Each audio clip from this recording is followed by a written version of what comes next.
மாவட்ட செயலாளர்கள் கூட்டம் முடிஞ்ச பிறகு திரு ஆர்பி உதயகுமார் செய்தியாளர்கள்ட்ட சந்திக்கும் போது ரொம்ப புதுமையான முயற்சியா இருக்கு. ஒரு கட்சியில உறுப்பினர், அவங்களுக்கு வாய்ப்பு கிடைச்சா சட்டமன்ற உறுப்பினர், அவங்களுக்கு வாய்ப்பு கிடைச்சா அமைச்சர், அதெல்லாம் கட்சியா பொதுச் செயலாளரா பார்த்து கொடுக்கிற வாய்ப்புகள்.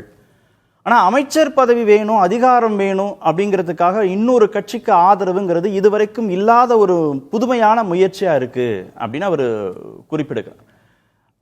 அதுல லாஜிக் இருக்கா அவர் சொல்றதுல? ஆட்சி அதிகாரத்திற்காக, அமைச்சர் பதவிக்காக கட்சியை விட்டு பொதுச் செயலாளர் உத்தரவை மீறி செயல்படுவதை அவர் விமர்சிக்கிறார். அப்படி பார்க்க கூடாது. இந்த பொதுச் செயலாளர் 10 ஆண்டுகள் ஆகுது அந்த பதவிக்கு வந்து. 2 சட்டமன்ற தேர்தல், 2 நாடாளுமன்ற தேர்தல், 1 உள்ளாட்சி தேர்தல், எதிலையுமே இந்த பொதுச் செயலாளர் வெற்றியை பெற்று தரல. இன்றைய கூட்டத்தில் கூட அவர் எடப்பாடி தொகுதியில தமிழ்நாட்டிலேயே அதிக ஓட்டுல வெற்றி பெற்றதற்காக ஒரு பாராட்டு. 47 + 6 53 தொகுதிகளில் அவருடைய அவர் கடுமையா உழைச்சு வெற்றி பெற்று கொடுத்தார் என்பதற்கு பாராட்டு. அப்ப அவருடைய உழைப்பு மீதம் இருக்கிற 180 தொகுதிகளில் கடுமையான தோல்வியை தேடி கொடுத்திருக்கிறதே, அதற்கும் அவர்தான பொறுப்பு.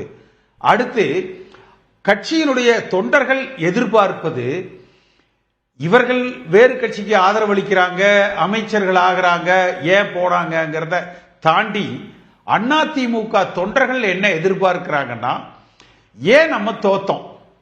திமுகவுக்கு கடுமையான ஆன்டி இன்கம்பன்சி இருந்தது, அது எல்லோருக்கும் விசிபிளா தெரிஞ்சது. அந்த ஆன்டி இன்கம்பன்சி அதிமுகவை பைபாஸ் பண்ணி தாவேக்காக்கு எப்படி போச்சு? அதுக்கு என்ன காரணம்? எந்த இடத்துல நம்ம கோட்டை விட்டோம்? அப்ப இத கட்சியினுடைய பொதுக்குழுவை கூட்டி விவாதிக்கணும். குறைந்தபட்சம் களத்துல போட்டியிட்ட தோல்வியுற்ற ஒரு 180 கூட்டணி கட்சிகளையும் சேர்த்து அவர்களை கூப்பிட்டு அவர்களிடத்துல ஒரு ஆலோசனை செய்யணும். இதற்கெல்லாம் திரு எடப்பாடி பழனிசாமி அவர்கள் தயாராகவே இல்லை. அதிமுக இரண்டாவது இந்த தேர்தல் ஒரு நல்ல விஷயத்தை தமிழ்நாட்டில் உணர்த்தி இருக்குது. எல்லா அரசியல் கட்சிகளுக்குமே பணபலம் முக்கியம் இல்ல, கட்சியினுடைய கட்டமைப்பு முக்கியம் இல்ல, அந்த லாஸ்ட் மைல் கனெக்டிவிட்டி முக்கியம் இல்ல, பப்ளிக் குட்வில், வோட்டர்ஸ் கான்பிடன்ஸ், இந்த 2 தான் முக்கியம் என்பதை நான் உள்பட, திரு ஷியாம் அவர்கள் உள்பட எல்லோருக்குமே அது உணர்த்தி இருக்குது. ஏன்னா நம்மளே பேசும்பொழுதெல்லாம் என்ன சொல்லி இருக்கோம்? தாவேக்காக்கு கட்டமைப்பு இல்ல, லாஸ்ட் மைல் கனெக்டிவிட்டி இல்ல, ஓட்ட கொண்டாந்து சேர்த்த முடியுமா? இதத்தான் அவர்களுடைய பலகீனமா சொன்னோம். இதெல்லாம் எதுவுமே தேவையில்லை, பப்ளிக் குட்வில்லும் ஓட்டர் கான்பிடன்ஸ் இருந்தா போதும். அதெல்லாம் இப்பதானே புரிஞ்சிருக்கு. இன்றைக்கு திரு எடப்பாடி பழனிசாமி அதெல்லாம் இப்பதான் புரிஞ்சிருக்கு. தேர்தல் முடிவுக்கு பிறகுதான் தெரிஞ்சிருக்கு. உட்கார்ந்து ஆறாமற பேசணும்ல. 2019 நாடாளுமன்ற தேர்தலில் திமுகவுக்கு வெற்றி, 2019 நாடாளுமன்ற தேர்தலில் திமுக கூட்டணிக்கு வெற்றி. ஆனா ஆட்சியை தக்க வைக்கக்கூடிய நடந்த இடைத்தேர்தலில் ஆட்சியை தக்க வச்சார் திரு எடப்பாடி பழனிசாமி. 10 ஆண்டுகள் ஆன்டி இன்குமென்சிக்கு பிறகு ஒரு தேர்தலை, சட்டமன்ற தேர்தலை சந்திக்கிறாங்க. கூட்டணியாக 75 தொகுதிகளை அவர் தக்க வைக்கிறாரு. 24ல் பிரதமர் வேட்பாளரே இல்லாம, பாஜக கூட்டணி இல்லாம அவர் தேர்தலை சந்திக்கிறாரு, பின்னடைவு. 26ல் விஜய்ங்கிற ஒரு ஃபேக்டர் உள்ள வருது, பின்னடைவு. இதுக்கு எல்லாத்துக்கும் திரு எடப்பாடி பழனிசாமி தான் பொறுப்பு அப்படின்னு அவரை முழுவதுமாக காரணம் காட்டுவதுங்கிறது சரிதானா? இந்த ஃபேக்ட் எல்லாம் எதுவுமே இல்லையா? அப்ப நான் 53 தொகுதிகளில் வெற்றி பெற்றதற்கு எடப்பாடி பழனிசாமி தான் பொறுப்புனா, 180 தொகுதியில தோல்வியுற்றதுக்கு எடப்பாடி பழனிசாமி தானே பொறுப்பு. அடுத்து நீங்க சொல்றீங்க, இப்பத்தானே இது தெரிஞ்சிருக்கு, இந்த last mile connectivity, money power, public goodwill தேவைங்கிறத. இதைய நீங்களும் நானும் உணர்றோம் இல்லையா? அத இன்றைக்கு எடப்பாடி பழனிசாமி உணர்ந்து அந்த கூட்டத்தில் பேசி இருந்தாருன்னா வே ஃபார்வர்டு. இல்லப்பா, நம்ம எங்கேயோ தப்பு பண்ணிட்டோம், எதிர்ப்பு ஓட்டுகள் அதிமுகவுக்கு வராம எப்படி பைபாஸ் ஆச்சு? கட்சிக்குள்ள இல்லாம எப்படி தாவேகாவுக்கு மக்கள் இல்ல கட்சிக்குள்ள உட்கார்ந்து பேசாம எப்படி மக்கள் தானா போய் ஓட்டு போட்டாங்க? இல்ல எல்லாம் கரெக்ட். அத கட்சிக்குள்ள பேசணும், பொதுக்குழுல பேசணும், செயற்குழுல பேசணும், பொதுச் செயலாளரோடு பேசணும், முக்கிய நிர்வாகிகள்கிட்ட பேசணும். அப்படியான உரையாடல் நடக்கிறதுக்கு முன்பாக தாவேகா ஆதரவுன்னு ஒரு நிலைப்பாட்டை எடுத்து பொதுச் செயலாளர் உத்தரவை மீறி தாவேகா அரசுக்கு ஆதரவாக வாக்களித்து விட்டு, ஆனா இவர் தான் எங்களுக்கு பொதுச் செயலாளர் அப்படிங்கிறதையும் ஏற்றுக்கொண்டு, ரொம்ப முரண்பாடா இருக்குல்ல. கட்சி ஏன் தோத்துச்சு, ஏன் தாவேகாவுக்கு வாக்கு போச்சுன்னு பேசுற அம்சம் வேற.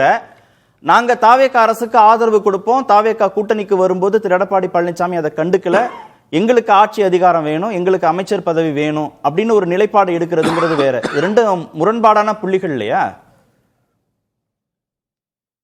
இந்த இடத்துல தான் Edappadi Palaniswami lose his focus and get sidetracked often. நான் இதை உங்களுக்கு வேற மாதிரி தேர்தலுக்கு முன்பு சொல்லியிருக்கேன். அவர் ஓ பன்னீர்செல்வத்தை எப்படி வீழ்த்துவது என்று கவனம் செலுத்தினாரே ஒழிய ஸ்டாலினை எப்படி வீழ்த்துவதுன்னு கவனம் செலுத்தல. நீங்க ஸ்டாலினை வீழ்த்தி இருந்தீங்கன்னா ஓ பன்னீர்செல்வம் உங்களுக்கு பக்கத்துல உட்கார்ந்து இருப்பார். அதே போல இன்றைக்கு கூட நீங்க இவர் சிவிஎஸ் தரப்புல சண்முக தரப்புல என்ன செய்யறாங்கிறத மறந்துருங்க. நீங்க எப்படிப்பா இந்த விஜய் ஆட்சியை பிடிச்சாரு, எங்கப்பா நம்ம தப்பு பண்ணோம், எது அவர் நல்லா செஞ்சாரு, ஸ்டாலின் எதை நல்லா செஞ்சாரு, எங்க கோட்டை விட்டாரு. அடுத்த 6 மாசத்துல உள்ளாட்சி தேர்தல் வருது, அதிமுக வென்றே ஆகணும், என்ன செய்யணும் சொல்லுங்கப்பா என்று இன்றைய அரசாங்கத்தை வீழ்த்துவதை நோக்கி அவர் பயணித்தால் இவரை வீழ்த்த நினைக்கிறவர்கள் இவர் காலடியில் இருப்பார்கள். அப்ப இவர் எங்க பண்ணிடுறாரு, எப்படி கடந்து போக முடியும்னு நினைக்கிறீங்க? படிக்கிற குழந்தைகளுக்கு ஒரு பொதுச் செயலாளராக எப்படி சிவி சண்முகம் தரப்பு நடவடிக்கைகளை கடந்து போக முடியும் நினைக்கிறீங்க? சட்டமன்றத்தில் அவர் பேச்சுக்கு எதிர் பேச்சு திரு வேலுமணி பேசுறாரு, அவர் பேச்சுக்கு எதிர் பேச்சாக திரு வேலுமணி பேசுறாரு. திரு எடப்பாடி பழனிசாமியை திரு விஜய் சந்திக்க வரல முதல்வரான பிறகு, ஆனா திரு சிவி சண்முகம் தரப்ப போய் சந்திக்கிறாரு. கொறடாவை நியமிங்க அப்படின்னு சபாநாயகர்கிட்ட கடிதம் கொடுத்தா அதற்கு சபாநாயகர் ஒப்புதல் கொடுக்கல. சரி, பொதுச் செயலாளர் உத்தரவு தான் இறுதியானதுன்னு சட்டம் இருக்கு, அந்த அடிப்படையில் உத்தரவை பின்பற்றி இருக்கணும், பின்பற்றாம தாவேகா அரசுக்கு ஆதரவு கொடுக்கறாங்க, அமைச்சராக போறோம் அப்படின்னு பேச்செல்லாம் வருது. இதெல்லாம் நடந்துட்டு இருக்கும்போது நீங்க அந்த தரப்பை விட்டுருங்க, தோல்வி குறித்து நீங்க ஆராயுங்க, அதை பத்தி பேசுங்கிறது எப்படி அவருக்கு சாத்தியமா இருக்கும் திரு பழனிசாமிக்கு?